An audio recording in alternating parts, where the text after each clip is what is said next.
अस्सलाम वालेकुम स्टूडेंट्स, इस वीडियो में हम पढ़ेंगे चैप्टर 12 का थ्योरम 12.1.4। क्वेश्चन है हमारे पास, any point on the bisector of an angle is equidistant from its arms. एक एंगल के बाइसेक्टर पे, यानी जो एंगल को हाफ में डिवाइड करे, उस बाइसेक्टर पे अगर कोई पॉइंट हो तो वो उस एंगल के आर्म्स से इक्विडिस्टेंट होगा, उस एंगल के दोनों आर्म्स से इक्वल लेंथ पे होगा। ये हमने प्रूव करना है। तो गिवन में हम कह देते हैं हमारे पास एक पॉइंट P है जो एक बाइसेक्टर पर है, एक एंगल के बाइसेक्टर पर। ठीक है, तो हम यहाँ पे कह रहे हैं a point P is on OM the bisector of angle AOB, कि हमारे पास एक एंगल है एंगल AOB, उसका बाइसेक्टर है OM और OM पे एक पॉइंट है P।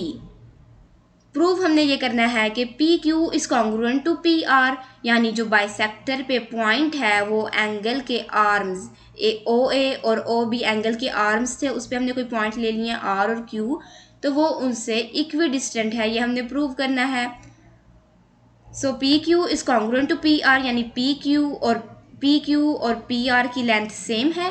That is P is equidistant from OA and OB, इस तरह से कि P OA और OB से इक्वी डिस्टेंट है।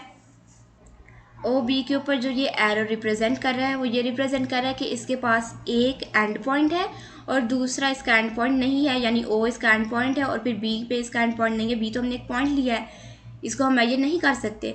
इसी तरह OA पे भी यही वाला साइन आना था कि O हमारे पास एंड पॉइंट है और A पे कोई एंड पॉइंट नहीं। सेम OM पे भी हमारे पास O एंड पॉइंट है, M पे एंड पॉइंट नहीं, जबकि PQ और PR एक लाइन सेगमेंट है। PQ और PR दोनों इनके एंड पॉइंट्स हैं और इनको मेजर किया जा सकता है। कंस्ट्रक्शन में हम कहते हैं draw PR is perpendicular to OA। PR को हम इस तरह से ड्रॉ करते हैं कि OA के परपेंडिकुलर हो PR, OA पे 90 डिग्री की एंगल बनाती हो PR, इसको हम इस तरह से ड्रॉ करेंगे। और फिर PQ इस परपेंडिकुलर टू OB, और PQ को हम कंस्ट्रक्शन में इस तरह बनाएंगे कि ये OB के परपेंडिकुलर हो, OB पे 90 डिग्री की एंगल बनाती हो PQ। प्रूफ में हम स्टेटमेंट्स में पहले देखते हैं, in triangle POQ is corresponding to triangle POR। Triangle POQ और POR को कॉरस्पॉन्डिंग देखेंगे। अब ये एक ट्राइंगल हमारे पास POQ और ये POR, ये दो ट्राइंगल्स हैं, इनको कॉरस्पॉन्डिंग देखेंगे। हम पहली स्टेटमेंट लिखते हैं OP is congruent to OP, क्योंकि दोनों का OP सेम है तो इसका रीज़न हो जाएगी कॉमन। फिर हम कहते हैं angle PQO is congruent to angle PRO, यानी एंगल R और एंगल Q आपस में कॉन्ग्रुएंट है, क्योंकि कंस्ट्रक्शन में हमने दोनों को परपेंडिकुलर बनाया था, यानी दोनों 90 डिग्री की एंगल्स होंगी। सो इस वजह से ये दोनों एंगल्स आपस में कॉन्ग्रुएंट हैं। फिर हम कहते हैं angle POQ is congruent to angle POR।